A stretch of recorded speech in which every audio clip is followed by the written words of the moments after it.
Hello students, आज के इस वीडियो में मौर्य काल के बारे में पढ़ेंगे। मौर्य काल ये मौर्य वंश बातें की हो जाता है, तो आज के इस वीडियो में मौर्य वंश के बारे में पढ़ेंगे। तो प्राचीन भारत का राजवंश जिसने 137 वर्ष तक भारत पर राज किया, इसके स्थापना का श्रेय चंद्रगुप्त मौर्य और उसके गुरु चाणक्य को दिया जाता है। प्राचीन भारत का एक राजवंश यानी कि मौर्य वंश, इसके स्थापना का श्रेय किसे दिया जाता है? तो चंद्रगुप्त मौर्य और उसके गुरु चाणक्य को दिया जाता है। चाणक्य ने नंद वंश के राजा धनानंद को पराजित कर दिया। अब ये जो चाणक्य थे, इसने चाणक्य और चंद्रगुप्त मौर्य इन दोनों ने मिलकर नंद वंश के राजा धनानंद को पराजित कर दिया और मौर्य वंश की स्थापना की। ये सब मैंने पिछली वीडियो में बता रखा था कि कैसे चाणक्य और चंद्रगुप्त मौर्य दोनों ने मिलकर धनानंद का अंत किया था। इस वीडियो में हम बस इतना ही तक देख लेते हैं। चाणक्य और चंद्रगुप्त मौर्य ने धनानंद की हत्या की थी और मौर्य वंश की स्थापना की थी। मौर्य वंश पर राज करने वाले राजाओं के नाम निम्नलिखित थे। सबसे पहला राजा था चंद्रगुप्त मौर्य, क्योंकि स्थापना ही यही किया था। मौर्य वंश का स्थापना चंद्रगुप्त मौर्य ने किया था, तो ये तो मौर्य वंश पर राज करेगा ही करेगा। अब चंद्रगुप्त मौर्य का पुत्र था बिंदुसार। बिंदुसार अब अगला सम्राट बना मौर्य वंश का। बिंदुसार का पुत्र था सम्राट अशोक। सम्राट अशोक भी अगला शासक बना मौर्य वंश का, और सम्राट अशोक के बाद बृहदत्त अगला शासक बना मौर्य वंश का। तो चंद्रगुप्त मौर्य का पुत्र बिंदुसार बना, बिंदुसार का पुत्र सम्राट अशोक बना, और सम्राट अशोक के बाद बृहदत्त एक मौर्य वंश का शासक बना।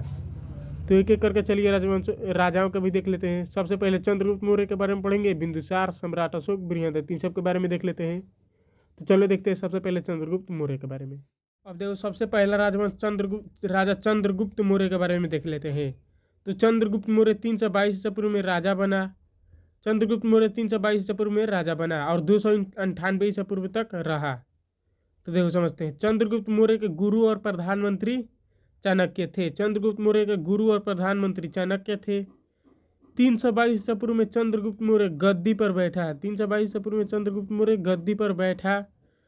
चंद्रगुप्त मौर्य ने अपनी राजधानी पाटलिपुत्र को बनाया था। चंद्रगुप्त मौर्य ने अपनी राजधानी पाटलिपुत्र को बनाया था। चंद्रगुप्त मौर्य का साम्राज्य उत्तर में कश्मीर से लेकर, देखो चंद्रगुप्त मौर्य के समय में मगध कितना बड़ा था। चंद्रगुप्त मौर्य का साम्राज्य उत्तर में कश्मीर से लेकर दक्षिण में कर्नाटक, उत्तर में कश्मीर लगभग पूरा भारत था, कश्मीर से लेकर कर्नाटक तक, उत्तर पश्चिम में ईरान से लेकर पूर्व में बंगाल तक, इतना बड़ा था चंद्रगुप्त मौर्य का साम्राज्य। यानी कि मगध इतना बड़ा था चंद्रगुप्त मौर्य के शासनकाल में। जब चंद्रगुप्त मौर्य मगध का शासक था, तब यूनानी आक्रमणकारी सेल्यूकस निकेटर, चंद्रगुप्त मौर्य देखो यहाँ पे, जब मगध का शासक था तब यूनान का एक आक्रमणकारी था सेल्यूकस निकेटर। उसने 305 ईसा पूर्व में भारत पर आक्रमण कर दिया। 305 ईसा पूर्व में भारत पर आक्रमण कर दिया, किंतु चंद्रगुप्त मौर्य ने उसे क्या किया? तो पराजित कर दिया और उसकी बेटी से निगाह कर लिया, यानी कि शादी कर लिया।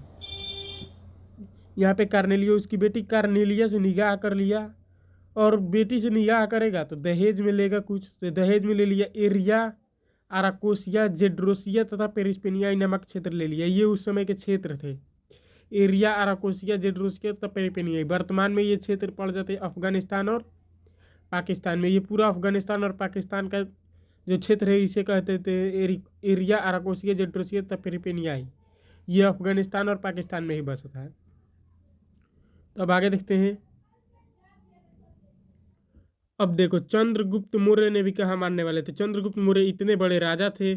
अब चंद्रगुप्त मौर्य ने सेल्यूकस निकेटर को अपना मानकर, अब चंद्रगुप्त मौर्य ने तो उसकी बेटी कर्नेलिया से शादी कर लिया था। सेल्यूकस निकेटर की बेटी कर्नेलिया थी, इससे चंद्रगुप्त मौर्य ने शादी कर लिया था। तो अब चंद्रगुप्त मौर्य और सेल्यूकस से एक रिश्ता जुड़ गया था। तो इसी रिश्ते को लेकर चंद्रगुप्त मौर्य ने 500 हाथी उपहार में सेल्यूकस निकेटर को दे दिए। अब बोले कि आप तो अब मेरे अपना है, तो अब सेल्यूकस निकेटर को 500 हाथी उपहार में दे दिए चंद्रगुप्त मौर्य। सेल्यूकस निकेटर ने अपने एक राजदूत मेगास्थनीज को चंद्रगुप्त मौर्य के दरबार में भेजा। मेगास्थनीज को चंद्रगुप्त मौर्य के दरबार में भेजा। अब क्यों भेजा तो समझो यहाँ पे। अब उसकी बेटी थी कार्नेलिया। कार्नेलिया रहती थी कहाँ? तो मगध में, और ये था यूनान का। कौन? तो सेल्यूकस निकेटर। अब यूनान से आई थी कर्नेलिया और मगध का था चंद्रगुप्त मौर्य, तो दोनों का वेशभूषा भाषा अलग अलग होगा।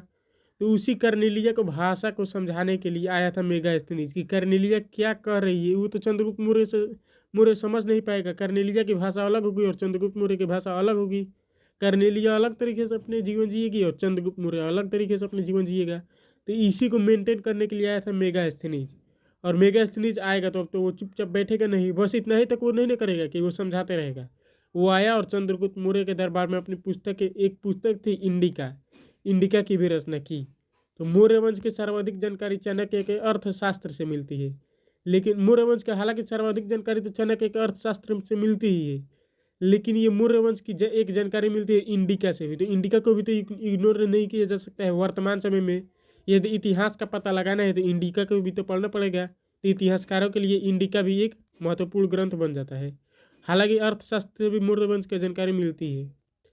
अर्थशास्त्र एक राजनीतिक तथा प्रशासनिक पुस्तक है। अर्थशास्त्र की रचना चाणक्य ने की थी। यह एक राजनीतिक तथा प्रशासनिक पुस्तक है। इस पुस्तक के 15 अधिकरण है। जिस प्रकार से अभी वर्तमान में चैप्टर्स होते हैं ना, एक बुक हो जाएगा और उस बुक में 15 चैप्टर होंगे, 16 चैप्टर होंगे, 18, 20, 22 चैप्टर होते हैं। उसी तरीके से अर्थशास्त्र में भी 15 चैप्टर है, जिसे हम अधिकरण बोलते हैं कि 15 अधिकरण है। अब आगे देखते हैं। अब देखो, चाणक्य का पुस्तक था अर्थशास्त्र। अर्थशास्त्र में चाणक्य ने कहा है अर्थशास्त्र में चाणक्य ने कहा है कि जिस प्रकार शरीर के महत्वपूर्ण अंग 7 होते हैं, महत्वपूर्ण 7 अंग होते हैं, उसी प्रकार एक राज्य के भी 7 महत्वपूर्ण अंग होते हैं। तो चलिए देख लेते हैं। इसे चाणक्य ने सप्तांग सिद्धांत कहा था। चाणक्य के सप्तांग सिद्धांत को समझ लेते हैं। चलिए देखते हैं। तो चाणक्य ने सबसे पहले कहा है कि राजा, किसी भी राज्य के लिए राजा एक महत्वपूर्ण होता है। बिना राजा का राज्य चल ही नहीं सकता है। राजा की तुलना चाणक्य ने की है शीर्ष से। राजा को वर्तमान समय में स्वामी बोला जाता है। तो देखो, अगला हो जाता है मंत्री। बिना मंत्री के भी राज्य नहीं चल सकता है। मंत्री को बोला जाता है अमात्य। मंत्री को अमात्य भी बोला जाता है। अमात्य की तुलना की गई है एक आंख से। और अगला हो जाता है जनपद। जनपद यानी कि क्षेत्र और जनसंख्या। बिना क्षेत्र और जनसंख्या का कोई राज्य रह ही नहीं सकता है। जनपद की तुलना की गई है पैर से। अगला है दुर्ग। दुर्ग यानी कि किला। किला की तुलना किससे की गई है? तो बाँह से। अगला है कोष। कोष को धन बोला जाता है। धन की तुलना की गई है मुख से। मित्र। मित्र की तुलना किससे की गई है? तो सहयोगी से। मित्र यानी सहयोगी, और सहयोगी की तुलना है कान से। मित्र यानी कि कान। तो ये था चाणक्य का सप्तांग सिद्धांत। पूछ लिया जाता है कभी कभी एग्जाम में कि चाणक्य के सप्तांग सिद्धांत को लिखे, तो ये आप लिख सकते हो। अब आगे देखते हैं। अब देखो, चाणक्य को विष्णुगुप्त कौटिल्य भी कहा जाता है। आप लोग चाणक्य के एक और नाम याद रखेंगे कि चाणक्य को विष्णुगुप्त कौटिल्य भी कहा जाता है। यह तक्षशिला के ब्राह्मण या आचार्य थे। तो चाणक्य जो तक्षशिला के ब्राह्मण या आचार्य थे। चाणक्य को भारत का मैकियावेली कहा जाता है। चाणक्य को एक उपाधि मिली है, उन्हें क्या कहा जाता है? तो भारत का मैकियावेली कहा जाता है। चंद्रगुप्त मौर्य ने चाणक्य का सहारा लेकर धनानंद का अंत कर दिया और धनानंद की बेटी धूर्धरा से शादी कर लिया। धूर्धरा का पुत्र बिंदुसार था। अब देखो, चंद्रगुप्त मौर्य ने तो धनानंद को पराजित किया ही था, पहले ही पराजित कर दिया था। लेकिन उसकी भी एक बेटी थी। तो धनानंद की एक बेटी थी धूर्धरा। चंद्रगुप्त मौर्य ने धूर्धरा से भी शादी कर लिया और धूर्धरा का पुत्र था बिंदुसार। धूर्धरा का पुत्र था बिंदुसार।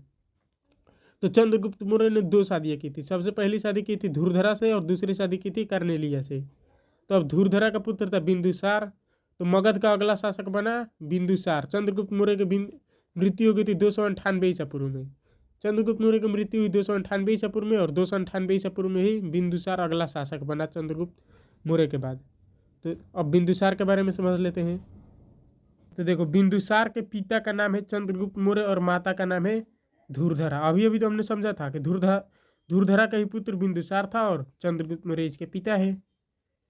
बिंदुसार ने भी 2 शादियाँ की थी। बिंदुसार की 2 पत्नियां थी, चारुमित्रा और शुभदरांगी। अब देखो, यहाँ पे बिंदुसार ने भी 2 शादियाँ की है, चारुमित्रा और शुभदरांगी। तो अब आगे देखते हैं, चलो। अब देखो, बिंदुसार के प्रमुख पुत्र का नाम सुसीम और अशोक था।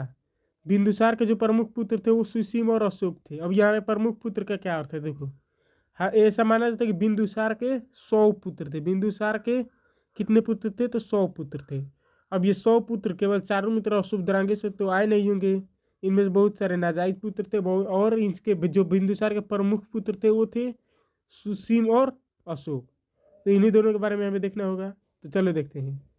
इसके दरबार में सीरिया के नरेश एंटियोकस ने, सीरिया के नरेश थे एंटियोकस, उसने अपना राजदूत डायमेकस को भेजा। डायमेकस मेगास्थनीज का उत्तराधिकारी था। डायमेकस कौन था? तो मेगास्थनीज का असिस्टेंट था डायमेकस। सीरिया के नरेश एंटियोकस ने डायमेकस को भेजा था। इसके दरबार में सीरिया के नरेश एंटियोकस ने अपने राजदूत डायमेकस को भेजा। डायमेकस मेगास्थनीज का उत्तराधिकारी था। अगला है, बिंदुसार ने सीरिया के नरेश से अंजीर, मीठी शराब तथा दार्शनिक मांगा। अब बिंदुसार के दरबार में तो आया था डायमेकस, तो डायमेकस से बिंदुसार ने बोला कि तुम अपने महाराज एंटियोकस से मुझे मीठी शराब, अंजीर और दार्शनिक दिलवाओ। तो वहाँ के राजा एंटियोकस ने अंजीर तथा मीठी शराब तो दे दिया, किंतु दार्शनिक देने से मना कर दिया, क्योंकि सीरिया में दार्शनिक का व्यापार नहीं होता है। उन्होंने ये कह के मना कर दिया कि मैं सीरिया का नरेश आपको शराब तथा अंजीर तो दे सकता हूँ, लेकिन आपको दार्शनिक नहीं दे सकता, क्योंकि हमारे यहाँ दार्शनिकों का व्यापार नहीं होता है। अब क्या था? तो बिंदुसार तो लज्जित हो गए। अब आगे देखते हैं।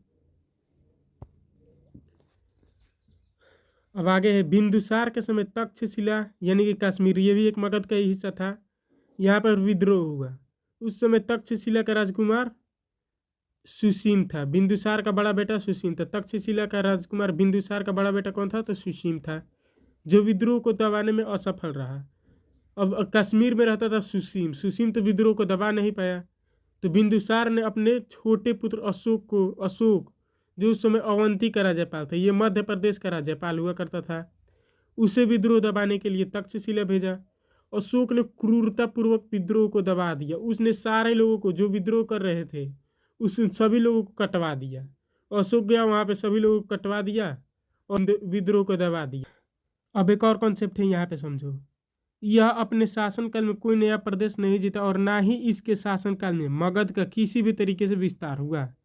अब जो बिंदुसार था वो अपने शासनकाल में कोई नया प्रदेश नहीं जीता और ना ही इसके काल में कोई मगध का विस्तार हुआ किसी भी तरीके से। तो बिंदुसार को एक अच्छा शासक नहीं बनना चाहता है, इसने मगध का विस्तार ही नहीं किया। और आप खुद से भी सोच सकते हो, जो मीठी शराब, अंजीर ये सब मांग रहा है बाहर से, दार्शनिक मांग रहा है, वो क्या एक अच्छा शासक के रूप में जाएगा? तो नहीं हुआ, ये एक अच्छा शासक नहीं था। अतः भारतीय इतिहास में इसको पिता का पुत्र और पुत्र का पिता की उपमा दी जाती है। यानी कि जब भारतीय इतिहास में जब भी जाना जाएगा, इसके अपने नाम से नहीं जाना जाएगा, इसे एक पिता के पुत्र की दृष्टि से देखा जाएगा। यानी कि ये चंद्रगुप्त मौर्य का पुत्र था। यदि कोई पूछेगा कि चंद्रगुप्त मौर्य का पुत्र कौन था, तो बिंदुसार था। इस तरीके से बिंदुसार को देखा जाता है। डायरेक्ट नहीं बोला जाता कि बिंदुसार कौन था। पूछा जाएगा कि चंद्रगुप्त मौर्य का पुत्र कौन था, तो बिंदुसार था। और पुत्र का पिता यानी कि अशोक का पिता कौन था, तो बिंदुसार था। इस तरीके से इसे देखा जाएगा कि चंद्रगुप्त मौर्य का पुत्र बिंदुसार था और अशोक का पिता कौन था, तो बिंदुसार था। इस तरीके से बिंदुसार को समझा जाता है। इसके अपना कोई नाम नहीं है बिंदुसार का, क्योंकि इसने कोई अच्छा काम ही नहीं किया और खराब काम भी नहीं किया। ये जैसा आया वैसे ही चला गया, तो इसे भारतीय इतिहास में एक अच्छा शासक नहीं माना जाता है। अब आगे समझ लेते हैं। देखो, बिंदुसार के मृत्यु के बाद मगध का अगला शासक कौन बनता है? तो मगध का अगला शासक बनता है सम्राट अशोक। तो चलो अशोक के बारे में समझ लेते हैं।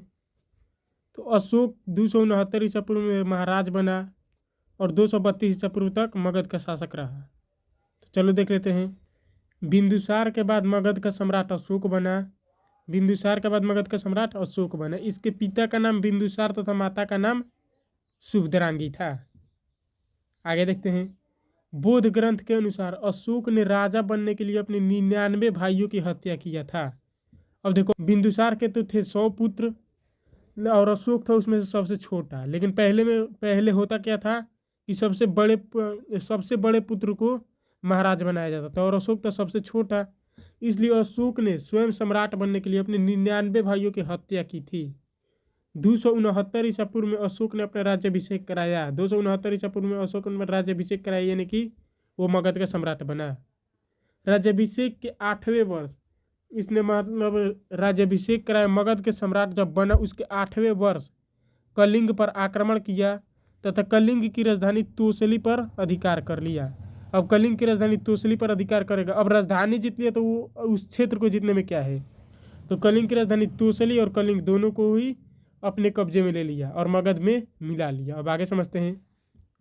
अब यहाँ देखो, कलिंग की आक्रमण की जानकारी खारवेल के हाथी गुफा अभिलेख से मिलती है। अब इतिहासकार ये कैसे कह सकते हैं कि अशोक ने कलिंग पर आक्रमण किया था। तो वो बोलते हैं खारवेल में एक हाथी गुफा अभिलेख मिला है, उस पे मिला है सम्राट अशोक के कलिंग आक्रमण के बारे में। कलिंग आक्रमण के बारे में किस अभिलेख पर लिखा है? तो खारवेल के हाथी गुफा अभिलेख पर।